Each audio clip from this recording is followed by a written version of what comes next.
Hi, this is Gaz101 again. I'm doing now a session at PLO 510 on stars, and there are probably going to be two parts of this series just to finish off my mid-stake series. And before I started this video, I just wanted to talk a little bit about the variance in Omaha and how sort of sickening it can get. And it's very easy to trick yourself into thinking that you're a lot better at this game than you might well be, due to the fact that you can go on prolonged stretches just encountering some really good variants and not necessarily just running well in all-in pots. So all-in EV in Hold'em Manager isn't the be-all and end-all, because there are certainly times like where I feel like I've been running much worse or much better than Hold'em Manager's telling me, just for the simple fact of the situations that I'm getting into. So, you know, when someone's 3-betting you sort of 20% of the time, and then the one time you pick up double suited kings and decide to 4-bet them back, they turn up with aces. And just cooler situations where you can't get away from your hand because of the history between you and another player. And so there are plenty of other situations apart from all in EV where you can be running bad. That you can go on also the opposite, a prolonged upswing. So when I first started playing 510, I was winning at a win rate which is much higher than what my actual win rate adjusted over hundreds of thousands of hands is actually going to be at 510. Just because I was hitting so many flops, and I was outdrawing people in big all-in pots, and it really is winning those big pots once the stacks get deep that sees you build up a huge win rate very quickly. Because I mean, when you get deep and you get it in say a 60-40 situation or something, and you manage to win that, and you're 200 big blinds deep, you've just won 2 buy-ins like in one hand, and you won't, your EV in that hand won't be all that much, because you only be a 60% favourite or 40% underdog.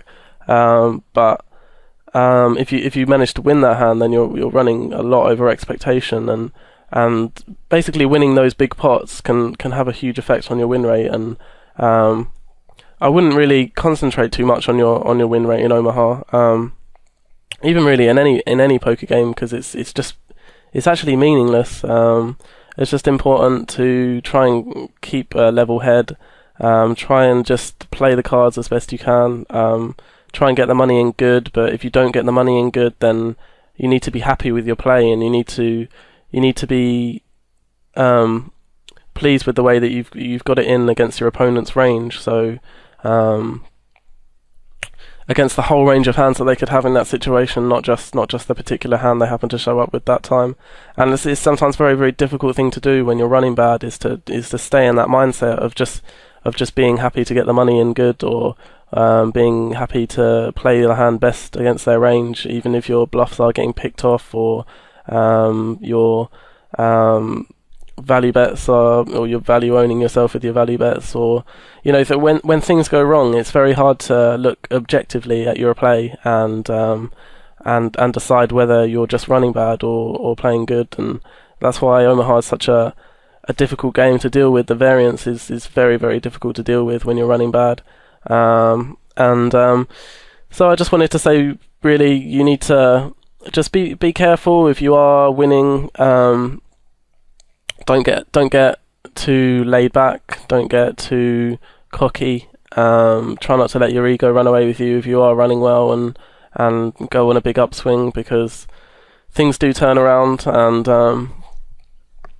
when they do turn around, you need to be able to objectively look at your game and work out whether you're still playing well, or whether your game needs work. And sometimes it can be good to get a coach, someone who plays higher stakes than you, maybe, just to look over your game and see what he thinks. And confidence is a massive issue. I know that when I stopped running amazing at 510 and started to hit a big downswing, I completely lost confidence in my game, and I spoke to a player at the time who was watching me play, and that was the first thing that he said about my game. He said that my confidence had just gone well down, and that seemed to be the only difference for him. He said I wasn't doing anything drastically different to what I was doing when I was winning, but it's just my confidence wasn't there, and I wasn't maybe picking up on spots that I would have done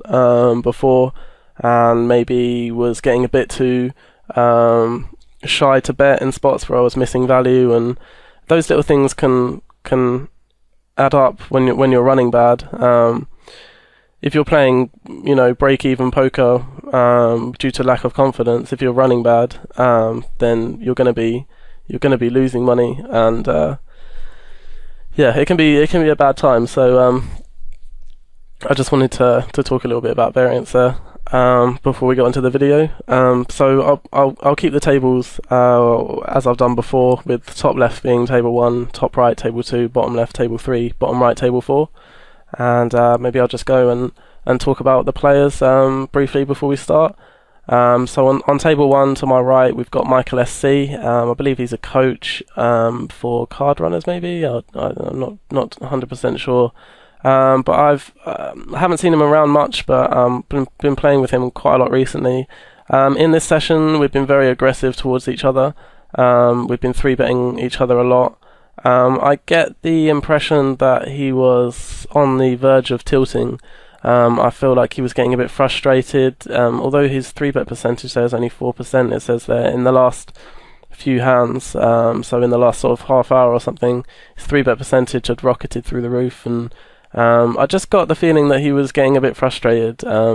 Even though I don't think he was actually down at this point. I just got the feeling he was a bit tilted, but a very solid player, and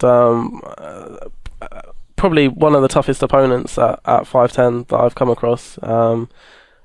He seems to understand how to play against certain players very profitably, and when stacks are deeper, he's been 3-betting me a lot in position, which is making it difficult for me, and he seems to play well and aggressive in 3-bet pots. He's been bluff raising dry boards a lot, and basically been playing very well.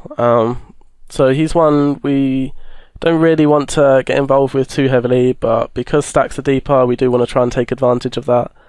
So we will be 3-betting him a lot in position with hands that have deception value, with hands for value, just pure value, and any other hand really that's going to be forcing him to either play a big pot deep stacks out of position, or fold his initial raise to us, or stop opening so light.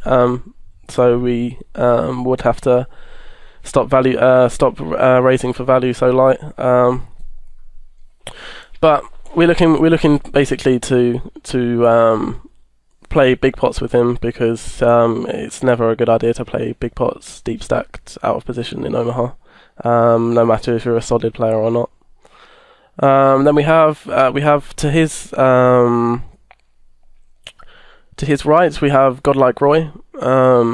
He's been short stacking the games, although I think he's been around Omaha for a while, and I'm fairly sure he's used to playing full stack. I think he's probably a talented player, but he plays a ridiculous number of tables, and I think his win rate is his overall hourly rate is higher with the number of tables that he can play short stacking. So he's decided to do that. So he's all over the table short stacking, and he's a good short stacker. He'll be raising me light, 3-betting me light when I'm raising from the button. We'll be looking to adjust our raise sizes slightly to make our raise sizes smaller, so we can either call his 3-bets more profitably in position, or fold to his 3-bets if we don't have the right sort of hand to defend against it. And to his right, we have Ace Taraxia. He is a Hold'em player who's transitioning over to Omaha, so hopefully we're hoping that he's going to have some tendencies from Hold'em, which are going to be exploitable. So he might overvalue certain hands, although he does play very tight pre-flop, which means that his range is going to be very strong post-flop. I like the way he plays. Actually, I think he has good poker sense, but good sort of poker sense. Good. He understands a lot of poker concepts, but I think maybe just hasn't quite got there with mastering Omaha yet. But I think he's definitely not too much of a soft spot at the table. Mr. Explicit, he's kind of loose pre-flop, really predictable post-flop. So although he never does anything spewy, we'll be looking to just steal lots of pots of him and stay out his way when he bets, because he's got a pretty strong range for betting, and we don't really want to mess around with him with his betting range. But we do want to be bullying him off lots of pots. But I mean, he's nothing really to be too worried about. A&M 0001 seems to me to be a bad short stacker. He's around a fair bit. He's pretty bad actually. Just pretty spewy. Way too loose pre-flop. And he gets it in with pretty bad holdings that show a lack of understanding of hand values. And we have Glenn Morangi, who's on 3 of our tables. He puts in way too much money pre-flop. Is a bit of a cool station. Is liable to tilt. So he really is. He's really the main mark actually. I would say on this session. I like to play against him. He is pretty aggressive post flop, so it's not like we can just bully him out of pots. But I think he gets pretty spewy, and I think he goes to showdown too much. And I also think he 3-bets too much out of position, which he plays very aggressively once he's 3-bet out of position. So it means we have to get it in light against him. But I think we're going to come off with the best of it as long as we play effectively against him. So he would be the main mark, I think, in this session. Vice 67 on table 4 seems kind of taggy. I don't know much about his game really. I haven't noticed too much about it. He always buys in shortish. Turkan 89, I believe, is a Holden player who started to play Omaha. I like the way he plays.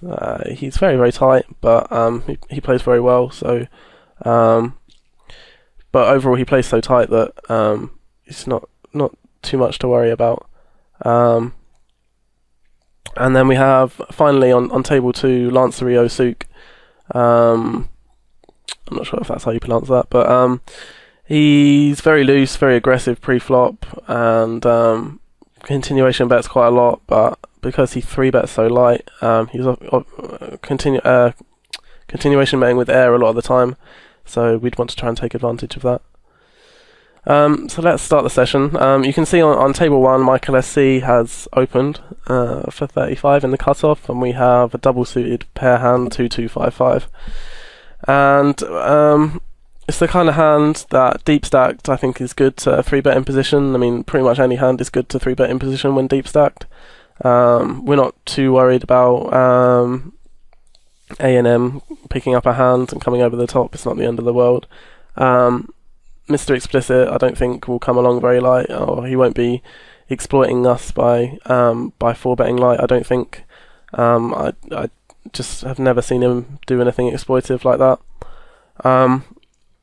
So that's what I do. I want to 3-bet Michael SC in position, gain the pre-flop initiative, and put him to some difficult decisions. Hopefully, playing deep stacked out of position. And flop comes ace 6-6, and I'm going to be continuation betting pretty much my entire range here. I'll come to the hand on table 2 in a minute. So I'm going to be continuation betting pretty much my entire range on this ace 6-6 flop, and the bet sizing is one that relates to the fact that I want to continuation bet my entire range there. So I don't want to bet too big. If he's got an ace, I think he's calling anyway. If he has a 6, I think he's calling anyway. So I think if he has kings, jacks, queens, or just a missed hand, he's folding. He's never messing around on that flop. So I don't need to bet big there at all. So he calls, and I think the majority of time he has an ace. I think because of the way we've been playing, I don't think he was going to want to fold that ace. From my image of being quite aggressive and barreling quite a lot, I think he's definitely going to want to cool me down with this ace. So we spike 5 on the turn, which, unless he has a boat with the 6-5 or the 6 ace, we're going to be ahead. It would be a really, really gross spot if we bet out again on this turn and he raised us, which I think is what I was thinking about as I was making this bet. But I mean, I think we have to bet here. We're right at the top of our range. He can certainly call us with worse. If he has a bare 6, we want to make him pay to fill up. Yeah, it's a pretty gross spot if he shoves, but I don't think that he shoves a bare 6 when we're going to have aces full on this board a good deal of the time. I think he's more likely to just want to cool down and let me barrel. So what we're really hoping to induce here is some sort of hero call from ace king. That would be the ideal situation here. It depends, I guess, on what river cards, whether he's likely to hero call us down. But certainly we have to bet again on this river. I mean, if he's got 6s full of aces and he's just slow played it the whole time, that's just a bit unlucky. But I think the majority of the time he has an ace here that he could potentially hero call us with on this river. So that's what I want to induce with this bet.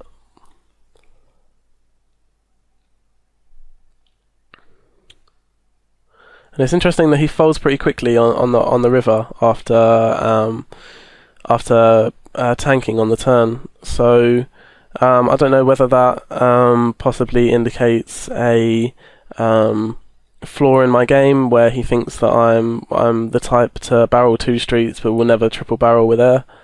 Maybe I need to be adding more triple barrels into my range against this guy if he's noticing flaws in my game that much. But yeah, I mean, he must have made the decision on the turn there when he tanked on the turn that he would call my turn bet, but he didn't think I'm going to barrel the river without a boat. So I would, if I was to put him on a hand, I would put him on ace king there. I don't think he folds a 6 so happily on the river there. But obviously, like a good player should, really, he made his decision on the turn. He obviously made his decision on the turn there by banking and then folding the river fairly quickly, that he would call turn, fold river, which I guess I don't think is a bad line if he has ace king, because a lot of the time I would bet there on the turn to try and get a hand like ace queen, ace jack, ace 10, or any weak ace that had called me on the flop, to try and get that to fold out. But if called, I would give up on the river. So yeah, I think he probably played that quite well. So on table 2, we are quite deep stack, so I don't want to be 3-betting a lot out of position, but we do have a premium rundown hand, and I don't want to be just 3-betting aces out of the blinds. So I think this is a good hand to 3-bet. We flop top pair and kickers, so it's a dry board as well. Again, I'm going to be continuation betting the vast majority of my range here, and my bet sizing is designed so that I can bet the majority of my range here. The turn brings the 9, which gives us a wrap. We've still got all our kickers and top pair still. So when he calls the flop, I guess his range for calling the flop is maybe Kings, some sort of wrap possibly. He could possibly have something like a 4, 5, 6, 7 type hand. He's just going to float one street. Obviously, he could have Jack with kickers as well. Ace Jack. But I don't really see any better way to play the hand than to pot call this off on the turn. I think we get some folds out of a fair percentage of his range, and even if we do have to call it off here, we're not in horrendous shape against his range. As we've got the 8s, the 10s, the jacks, the 8, the 10s, the queens, the kings.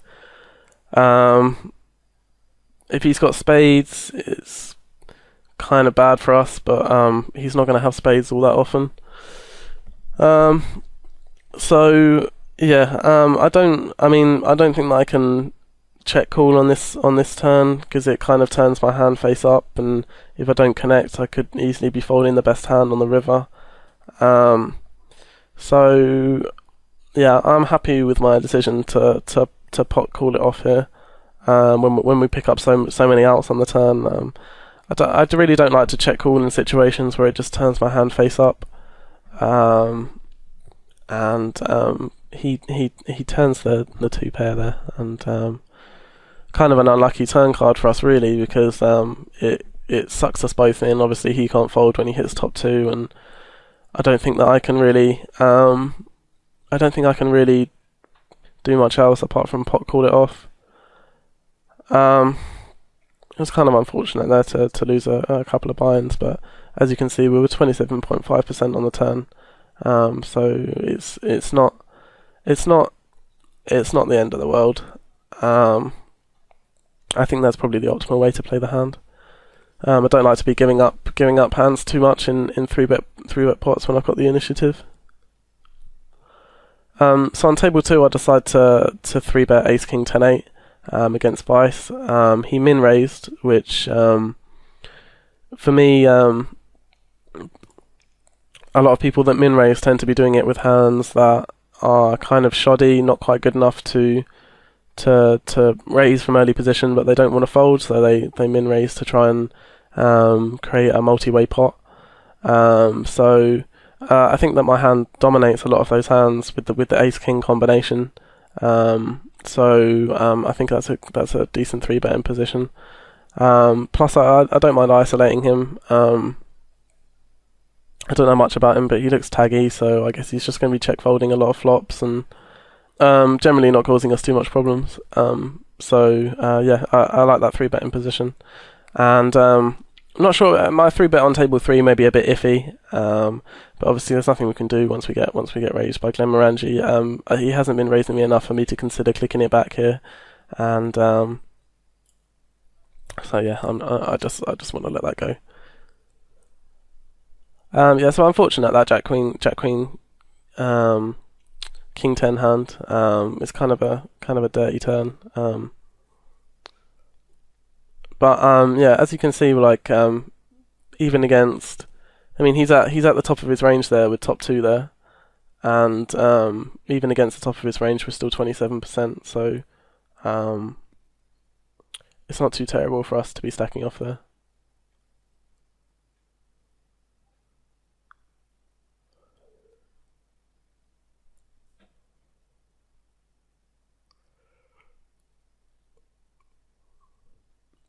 So we're in the cutoff on table 2, so I think that raise is fine with junkie queens, especially with Turkin, who's so tight on the button, and it's not a great hand to be calling a 3-bet with. A junkie pair hand with not much else going for it. Really, you're just set mining, and you're not getting the odds really if you get 3-bet, especially for full pot. So I'm happy to let that go there. So on table 3, we've got King 3, Queen Queen with the King suited in diamonds. I'm definitely going to be raising this hand every time on the button. I don't think we need to vary our raise size because Costa Sites has over 50 big blinds. And on this kind of flop, against someone like Costas These, who doesn't really isn't going to be check raise bluffing a lot of flops. I'm happy to continuation bet this flop because we just don't get check raised enough to make it unprofitable to not continuation bet that flop. But against a player who is a habitual check raiser, we don't really want to be bet folding there on a regular basis. So that is the kind of flop that I would consider checking back and playing a turn with. On table 2, if I just go back, I have King Jack 7-9 in the small blind with the Jack suited, and I think this is a marginal defend here from Glenmorangie. Glenmorangi's button raise. If it was suited to the king, I would prefer it, but we're going to be making a lot of non-nut hands out of position against an aggressive player, which isn't a great position for us, and we're often going to get Vice into the pot as well, so it's going to be a multi-way pot with non-nut hands out of position. And on the flop, now that we have got to the flop with this hand that I don't think is a good idea to defend with, I think I'd choose the worst option of all here, check calling. I really don't know what I'm expecting to hit here that's going to make me too happy. Even a 7's just gross if he bets again, a club is gross if he bets again. So, yeah, I think check calling is probably the worst decision. I don't mind leading on this sort of flop. It puts Vice in a tough spot where he can't mess around too light, and does look kind of strong leading into two other people in a three-way pot. So I think Glenmorangie is going to play fairly straightforwardly. We can rep a load of turn cards on the turn. So I think it's okay to lead here, but I think check calling is the worst play. And yeah, I think this is poor. And we obviously have to fold to a turn bet if he bets here. I think I sort of considered leading there just to try and get some overpairs to fold, but it just puts me in a gross spot if he raises. So, yeah, the worst of the three options I think was chosen there. Because Michael's only 100 big blinds deep on table 1, I prefer 3-betting these aces, even though they're not the best. I mean, they're not the worst; they're still suited. So, yeah, they're not the worst. It's a really, really horrible flop for aces, obviously, and I just decided to check give up here. I was having a discussion with another player, though, who thought that maybe if he was to play this hand, once Michael checks the flop, he would have bet the turn and bet the river. He thinks that we can credibly rep ace-10 that way because he would occasionally play ace-10 like that. So really just betting the blockers. But I just thought that it turns my hand a little bit face up if I check the flop and then bet the turn. So I didn't want to do it, but I can see what he's saying. I mean, occasionally I would mix up my play and play sort of maybe.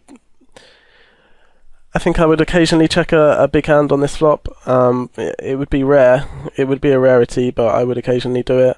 With the dynamic that we've got at the moment, with us both stacking off pretty light, I would be much more inclined to bet the flop if I had a big hand. But yeah, I can see his point there. So on table 4, we opened Jack 5-8-9 from the cutoff, which I think is entirely standard, and I would always be calling this 3-bet in position here against this. How do you say the Costa Sites maybe. So I would always be calling that.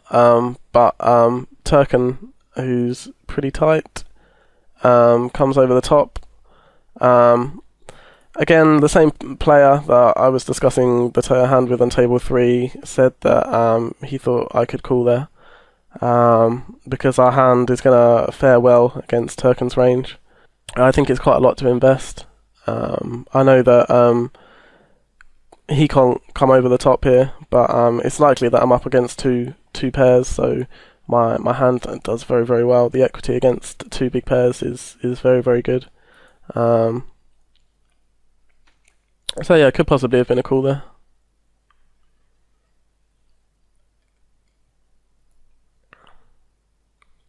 So Turkin shows up with very strong kings there. We would have flopped a big wrap, and I think would have missed. Yeah, we would have missed Jack 5 8 9, didn't we?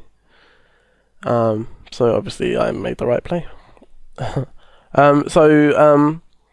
think calling Ace Thraxia's raise with Ace King 8 9 on the button is okay. Hand's kind of disconnected, but I mean we are on the button. We've got the Ace King combination, which helps us a lot because if we're calling a lot of raises with sort of an Ace Queen 10 deuce sort of hand on the button, then his under the gun raising range is pretty tight, and he's going to be dominating a lot of that range. But I think the Ace King in our hand helps us a lot. So we flop trips, and I've been bluff raising Ace Taraxia a lot on these sorts of boards. So this is actually a really great spot because I've been making exactly these sorts of small raises with junk on these paired boards, and he hadn't been giving me any respect. So yeah, this is a pretty great spot for me.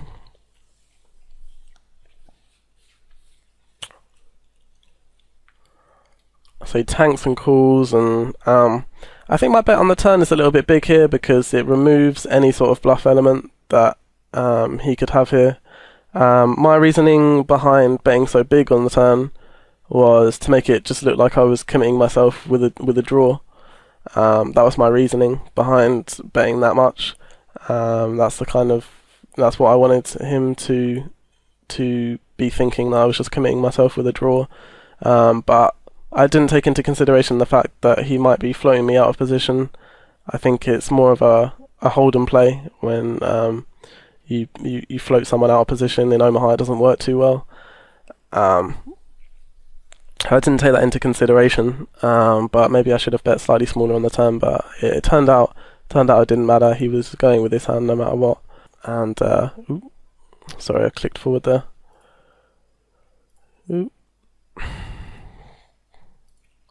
So yeah, he was going with his hand no matter what, it turned out, but possibly my turn bet should be a little bit smaller.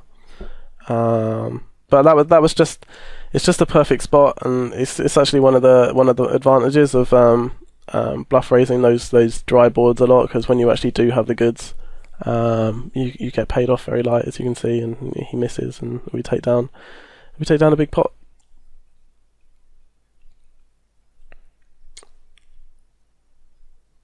And the sign of a good poker player, I think he's probably pretty frustrated after that hand, and he insta sits out and leaves. So that's I think when I first saw him around and saw that he was playing pretty tight and seemed to have good poker knowledge, but sometimes was doing some things that I thought weren't quite right in Omaha, sort of range wise. It just occurred to me that he probably was a transitioning Hold'em player, because he shows all the qualities of being a good poker player, of quitting when he's not in the game, not in the right sort of mindset. And so another really important part of Omaha is quitting when you're not playing your best. If you think about it, in one session at 5-10, if you just play solid poker, it's probably not going to be enough to turn you a profit anymore at 5-10. By just playing solid poker, I think all you're doing is breaking even. So the one play that you make in your session where somebody else wouldn't have made that play, the one play that you make in that session is going to be your profit for that session. So say you manage to bluff someone off a flush because of a bet sizing tell or timing tell, or just just go with your read and take down that pot that other people might not have picked up on. That's going to be your profit for the session, and playing sort of just standard solid poker isn't going to be enough. And if you're not on your game, then you're not going to pick up on these spots, and and especially not if you're tilted is the worst thing, because you can easily in a game like Omaha blow off a whole bunch of stacks. So I've had sessions where I've lost sort of between 10 to 14 buy-ins in a session, and obviously I was running pretty horrendously, but not playing my best, and sessions like that can destroy like a whole month's good work, just in a few stupid hands. So you have to make good quits. I'd recommend getting a book along the lines of the poker mindset or elements of poker, just to if you're having issues with these sorts of areas in Omaha, which I think is probably probably one of the areas that people struggle with most, then I'd recommend getting one of those books, as I think they really help me, and they get you to think about the game properly in a way of just enjoying getting your money in good, rather than just playing for just playing and being very results orientated about the money. So on table 3, I think my defend is a little bit light here with ace 5 6 8. I'd definitely call this hand in position, but I've started to fold this hand out of position now. And I think most people would agree. I think this is a little bit too loose defend. Ace 6 7 8 I would defend. Ace 5 6 8 with 3 hearts, not so much. And on this board, with my 10s, my gut shot, Glenmorangie, frequent, see better, about 61%. Not a bad spot to float here. If he doesn't have ace king, he's going to be unwilling to bet the turn, and we're going to have a decent spot to steal the pot. But I opted to fold in the actual hand. So I flat kings out of the big blind on table 3 against Michael SC, and my plan was to check call the flop, because I think I'm well ahead of his continuation betting range on this flop. We turn an ace, which gives us double gut shot and a flush draw, although a poor flush draw. So he bets again, and actually snap call that. He did raise from under the gun, but we're four-handed here, and under the gun is actually just the cutoff, and so I don't think aces is a big enough proportion of his range here to warrant folding the turn. When we could well have the best hand, he can easily barrel that turn, and we've got a lot of outs if he does have the ace. And the king would be quite a what's the word? Deceptive out. The kings would be a deceptive out. So we make our flush on the turn, and he barrels, and that puts us in a really, really crappy spot. And I think against as a standard here, I would say this should be a fold. But the way this session was going, and the way I felt that he was getting a bit frustrated with me, and was wanting to make moves on me, I felt like it was a call. But I think it's a read dependent thing, and I think that it shouldn't by all means be the standard. So on table 1, I decided to check behind a 9 high flush there on the river. I just didn't know what I could get value from. If he does have a flush, it's pretty much guaranteed to be higher than mine. If I had like a 10 high flush, I think it's a bit different, but I was happy to check behind there when making my flush.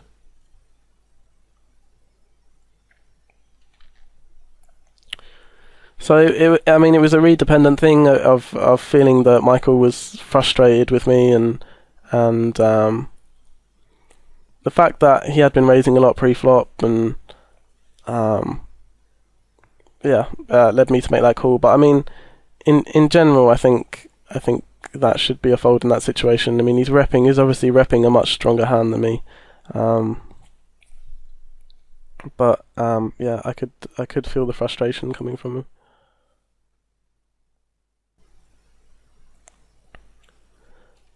I noticed that on table 4, I thought that Costa was just leading into me a little bit too much on the turn, so I decided to make a little bluff raise.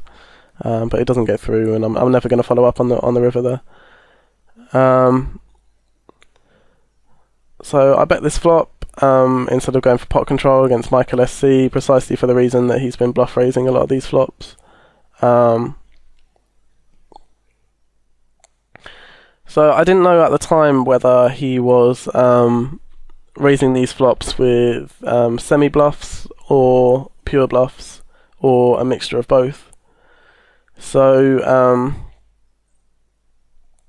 when he then checks the turn after raising the flop, I just decided to bet let me just exit out of that. I wanted to bet the turn just in case he did have a flush. A set that I wanted to protect my hand from. So that's the reason for betting the turn. Then the fact that he insta folds says to me that he's raising my flops, those sorts of flops with pure bluffs. Now the way that I can take advantage of that is if he's raising them with pure bluffs and not semi bluffs, then by just clicking it back on those sorts of flops when I'm getting raised by him with my strong made hands and also my bluffs, so it gives us a very, very good price on our rebluff. Our rebluff only has to work somewhere in the region of 25 to 30% to make it profitable. If he's bluffing around about that sort of percentage on these flops, which sometimes I feel he's bluffing way more, then we're going to be turning a pretty big profit just by clicking it back there. That's only going to be working if he's not making that play with semi-bluffs as well, because if he's making that play with semi-bluffs, then occasionally he's going to call the click it back, and then we're in a difficult situation because we don't know where we are. And we don't know whether he's going to just check raise us all in on the turn, or we don't know whether he's calling with a set to try and fill up, or calling with the nut flush because he knows that we can't have it and he's going to let us barrel off. So yeah, it puts us in a very difficult spot. But if he's polarizing his range to made hands, to just strong made hands, and so nuts or nothing basically, then it's going to be extremely profitable for us to click it back. So that's the way to defend against that sort of play. On table 4, I turned 2 pair, and Vice seems to bet a lot when check 2. So I feel like this is the perfect spot to check raise all in. We've got a good equity against pretty much everything, even if he does happen to have the straight. The only thing we've got bad equity against is if he happens to turn up with the straight with the nut flush draw, but that's a extreme rarity.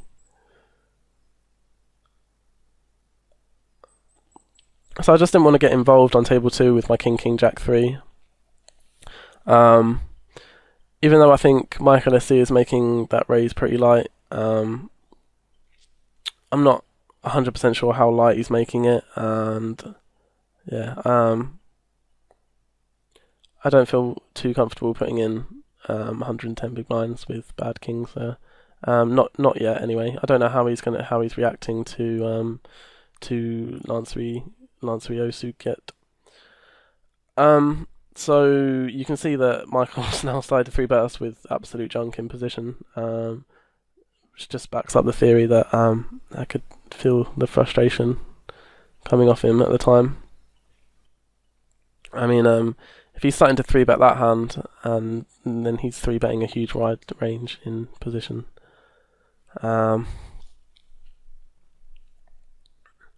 So we can see now on table 4 that Calamero 2000 has turned up, who's very loose, very aggro. Tends to bluff in crazy spots. I've seen him bluffing in crazy spots where I'm thinking there's no way that he bluffs here, which makes it such an incredibly good spot to bluff. So I've seen him, I don't know whether he's genius or an idiot, but I've seen him bluff in just some crazy spots where there's just no way he can expect me to fold, and he's got me so close to folding, thinking that there's no way that he can possibly bluff here, but he has. So yeah, either he's either a genius or an idiot. That's all I can say. But I still think he's too loose pre-flop. He could well be winning in these games though.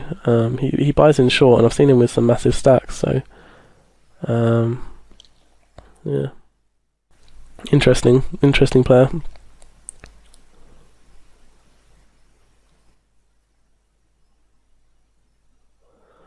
So now we're pretty damn deep with Michael SC on table 4, 400 big blinds deep. I don't mind it because I have position on him, but it does make me feel uncomfortable actually playing with a good player 400 big blinds deep. I'm not too used to it obviously because don't play too much live poker, and so I'm not too used to these sorts of really deep stack situations. As it doesn't happen too much in the 100 big blind games on stars.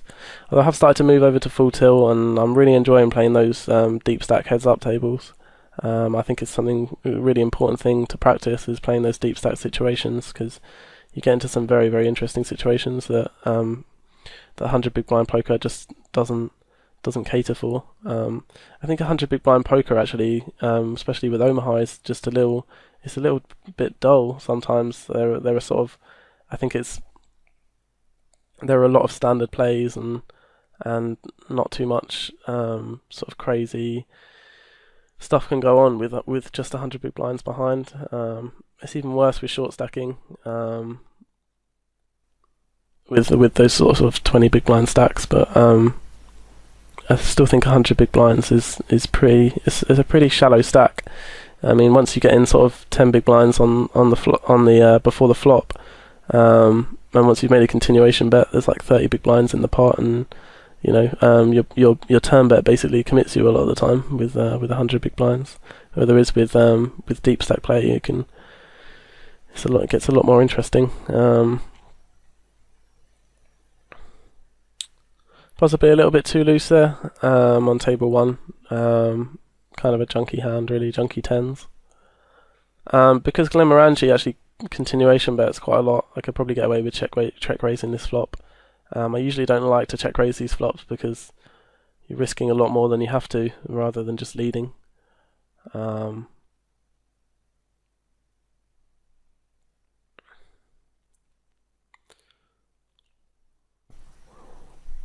I'm just going to barrel basically. That's my plan. Such a lovely turn card there. Don't think I can really slow play it because there's a load of gross turns. Sorry, gross rivers on table 4. So yeah, I'll just stick it in. Interesting that he pots and folds there.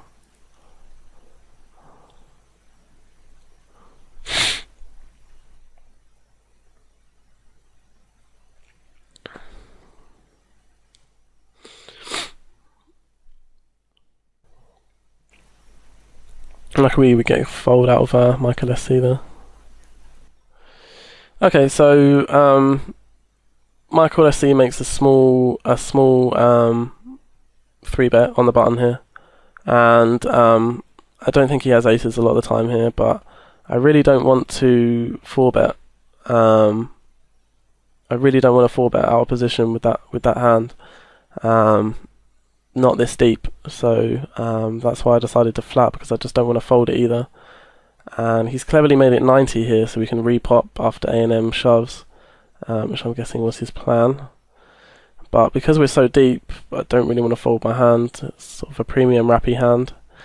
And now this is a really interesting flop spot. Again, I was talking to another player about this, and he seemed to have a pretty excellent idea for this flop, which is because A&M is all in here. My fold equity on this board is a lot higher than it normally would be, because Michael SC does not expect me to bluff in this spot because the short stack is all in. So this is actually a perfect spot to click it back. the reason for this is there's still a decent side pot to win here. I think I'm not 100% sure, but I think there's about $400 or so in that side pot. Once Michael bets, there's $1,000 in that side pot. If we min raise, we're risking 1,200 to win that 1,000, and Michael SC will never expect us to bluff there. I can't see Michael SC actually calling the min raise with aces in that spot. I can't see him calling it with I can only see him calling it with the very, very top of his range, and I can only see him shoving if he has ace king or better. So the fact that the short stack is all in means that Michael SC never expects me to bluff, which means my fold equity is much higher, which means that this is actually the perfect spot to bluff. Stacks are perfect for it as well, because he's not going to want to commit a huge amount of money without a nutty hand. So it's actually just a perfect spot to click it back there, which I missed out on there. But I totally agree with him, and I think with the amount of short stackers that are in the high stakes games, I think that is something that I definitely don't abuse enough, and I think I could really improve my win rate, and I think that you could really improve your win rate if you start looking for these spots. So the key point is there that Michael SC does not expect me to bluff, because A&M is all in, so my fold equity there is much higher. Now I don't need to raise a lot on that flop. There's no point just blindly shoving that flop, but clicking it back is perfect. You can balance your range. You can click it back with ace king there, so he can't just insta click it back, just because he knows that you would do something different with a real made hand. So you'd need to balance your range there, but yeah, it's a really good spot to click back there, which I obviously didn't think of too much at the time, but now that I've been told that, I think that's a really great spot, and we actually would have taken that whole pot down actually with 9-10 high, which would have been sick actually. Imagine the tilt that Michael SC would go on, and imagine the beautiful tilt that would that would happen 400 big blinds deep. And with Michael SC tilting, that's a really great situation for us. So I definitely don't mind. I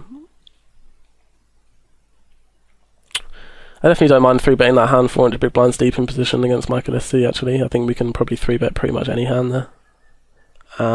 But calling is fine too, probably. And obviously we flop like the nuts, and we'll never ever get away from that hand.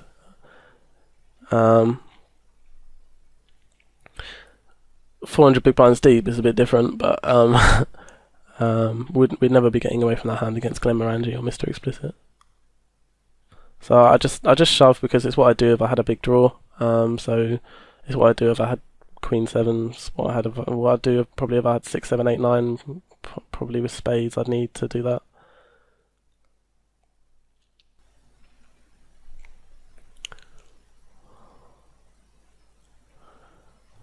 And we get it in against aces and the nut flush draw, which has pretty good equity against us.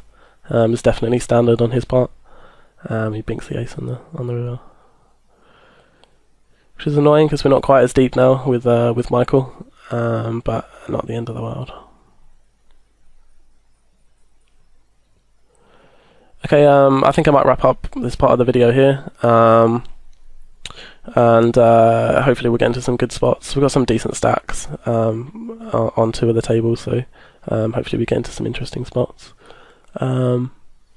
Okay, so that's it. I'll finish off this in the next video.